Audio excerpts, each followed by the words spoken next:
नमस्कार दोस्तों, आप सभी का हमारे चैनल के इस वीडियो में स्वागत है।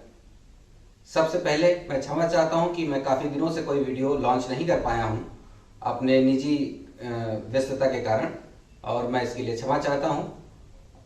इस बीच काफ़ी अच्छे आवश्यक प्रश्न आए, उनको लेकर के आज मैं आया हूं। एक प्रश्न रैप्टर पिस्टल से जुड़ा हुआ है। कुछ लोगों ने एक तस्वीर के माध्यम से उसका बैरल फटा हुआ दिखाया था, तो ये बात सच है या झूठ है। इसके साथ साथ जम्मू के लाइसेंस, यूआईएन नंबर, नागालैंड के लाइसेंस को लेके एक सवाल प्रश्न आया है, वो भी आज मैंने अपने वीडियो में इंक्लूड किया है। इसके साथ साथ चाचा से वसीयत कैसे लिया जा सकता है, भाई से कैसे लिया जा सकता है, और ट्रेनिंग से संबंधित एक बड़ा ही अच्छा प्रश्न है। और आपसे अनुरोध करते हैं कि इस वीडियो को पूरा देखिएगा। तो चलिए बगैर समय नष्ट कराए मैं अपनी बात को शुरू करता हूं। और सबसे पहले मैं एक बार फिर से क्षमा चाहता हूं।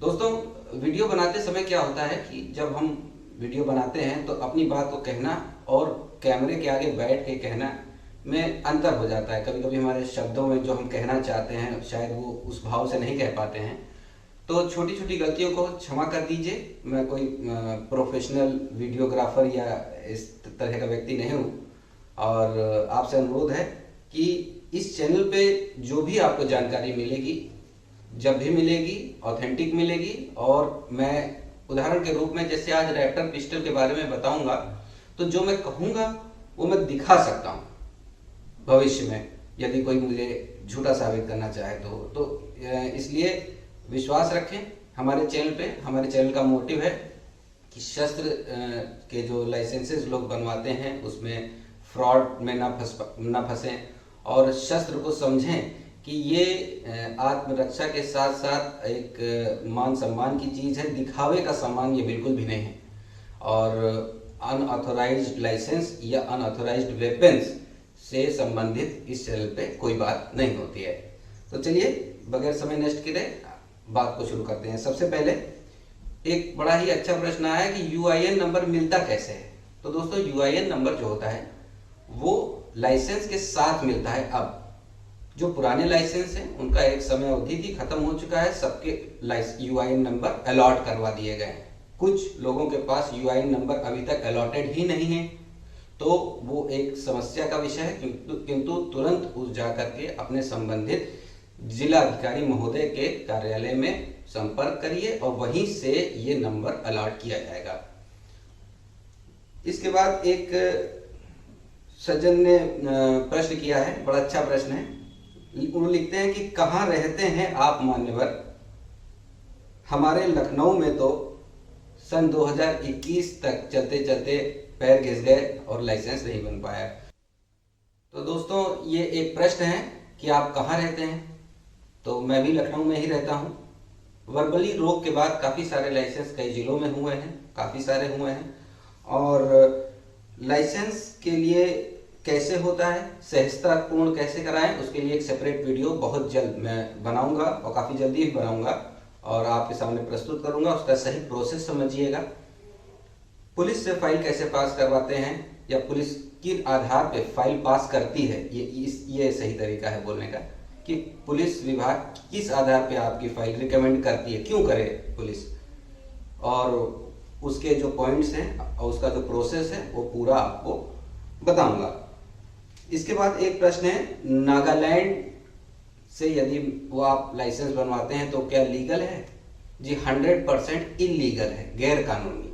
नागालैंड के आप होंगे तभी तो नागालैंड से लाइसेंस बनवाएंगे। इस बात को अपने दिमाग से पूरी तरह निकाल दीजिए कि कोई आपको डीलर कहे, दलाल कहे कि मैं आपका कश्मीर से बनवा दूंगा, नागालैंड से बनवा दूंगा। तो आपसे अनुरोध है, ऐसे माहौल परिवेश से बचिए। जहां पर आप करेंटली रह रहे हैं, आप सही तरीके से वहीं से अप्लाई करेंगे। अप्लाई करते समय जो फॉर्म आता है उसमें 4 जगह आपके एड्रेस का डिटेल देना पड़ता है। पहला तो आपका जन्म का हुआ, दूसरा आप कहाँ रह रहे हैं, मूल निवास कहाँ पे है, नौकरी कहाँ करते हैं, आदि 4 जगह आपको एड्रेस डालना पड़ता है अपना। उसमें एक भी जगह आप नागालैंड से संबंधित रहे नहीं हैं तो नागालैंड से लाइसेंस कैसे आ जाएगा? ये तो फर्जी डिग्री मंगाने जैसी बात हुई। तो ऐसे परिवेश से बचने की आवश्यकता है। अब सीधे आते हैं चाचा के लाइसेंस और ट्रेनिंग सर्टिफिकेट को लेके। एक प्रश्न है कि मेरे पिता की मृत्यु के बाद मेरे चाचा ने उनका लाइसेंस अपने नाम करवा लिया था, क्या अब मैं बालिग हूं, क्या वो लाइसेंस मैं ले सकता हूं? इसका उत्तर है नहीं, नहीं ले सकते आप। आपका वो जो लाइसेंस है वो अब आपके चाचा की संपत्ति है। संपत्ति को पहले आपको क्लेम करना पड़ेगा, पूरा मुकदमा चलेगा। उस मुकदमे में ऑर्डर होगा कि आप वो संपत्ति आपकी है, आप उसको रिक्लेम करेंगे। वो बहुत लंबा प्रोसेस है। लाइसेंस ट्रांसफर नहीं होता है, इस बात को अपने दिमाग से निकाल दीजिए। वेपन ट्रांसफर होता है, प्रॉपर्टी ट्रांसफर होती है। और समझिए कोई फैक्ट्री आपको ट्रांसफर हो रही है, तो जब आपके नाम पे ट्रांसफर हो गई विरासतन वो फैक्ट्री, तो उस फैक्ट्री का लाइसेंस भी आपके नाम होगा। तो संपत्ति को पहले क्लेम करिए कि वो आपकी है, तब वो लाइसेंस, आप उसको रखने का लाइसेंस और डॉक्यूमेंटेशन आदि का कार्य तब होगा। ट्रेनिंग सर्टिफिकेट से रिलेटेड एक प्रश्न है, एनसीसी ट्रेनिंग है आपके पास, तो क्या आपको अनुभव प्रमाण पत्र की आवश्यकता है? जी हाँ, तो भी आपको अनुभव प्रमाण पत्र की आवश्यकता है। एनसीसी की ट्रेनिंग पुलिस लाइन से संबंधित विभागों से होती है। वहाँ के आर्मोरर जो होते हैं वो ऑथोराइज्ड हैं ट्रेनिंग सर्टिफिकेट देने के लिए। इसके अलावा लखनऊ में एक शूटिंग क्लब है, अवध शूटिंग क्लब, जिससे मैं भी जुड़ा हुआ, वो भी ऑथराइज्ड है ट्रेनिंग सर्टिफिकेट देने के लिए। यहाँ तक कि एक सर्टिफिकेट होता है वेपन फिटनेस सर्टिफिकेट, जो बैंकों में गार्ड्स लगते हैं उनको आवश्यक होता है वो सर्टिफिकेट लेना कि उनका वेपन जो है फिट है कि नहीं।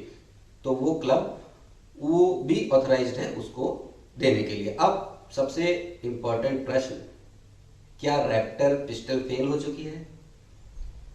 तो बड़े ही अजीब से प्रश्न और कमेंट्स उससे रिलेटेड आए। मैंने उसको चलाया, मैंने फैक्ट्री में भी चलाया था, उसके फैक्ट्री के पास भी टेस्ट किया था उनकी रेंज में, तो वेपन काफ़ी अच्छा परफॉर्म कर रहा था, स्मूथ था।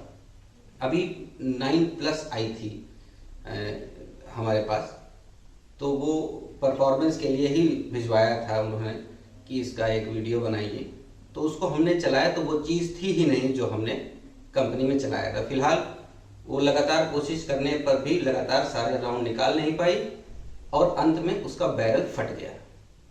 अब ये बहुत बड़ी बात है कि किसी वेपन का बैरल फट जाए। जिस कंपनी के वेपन का बैरल फट जाता है वो कंपनी लगभग खत्म हो जाती है, ये दुनिया का दस्तूर है। अब भारत में ये कंपनी कैसे परफॉर्म आगे करेगी, या इसके क्या अपने मेटल के मानक को बदलेगी या अपनी डिज़ाइन में क्या परिवर्तन करेगी, ये अभी इस स्टेज पे बताया नहीं जा सकता है। फिलहाल वो वेपन दिखने में काफ़ी अच्छा है, कंपनी ने क्लेम किया है, लेकिन वेपन को दिखना ही अच्छा नहीं, चलना भी अच्छा होना आवश्यक है। और आपसे इस वीडियो में मैं विदा लेते समय आपसे एक रिक्वेस्ट करूंगा कि बहुत बहुत धन्यवाद हमसे इतने दिनों तक वीडियो ना बनाने पर भी हमसे जुड़े रहने के लिए। तो दोनों हाथ जोड़कर बहुत बहुत आप सभी का धन्यवाद। आपसे अनुरोध करता हूं कि यदि आपने हमारा चैनल सब्सक्राइब नहीं किया है तो अवश्य सब्सक्राइब करिए। लाइसेंस से संबंधित बड़ी ही अच्छी जानकारी मैं इस वीडियो पर लाता रहूँगा। आप सभी का बहुत बहुत धन्यवाद। जय हिंद, जय भारत।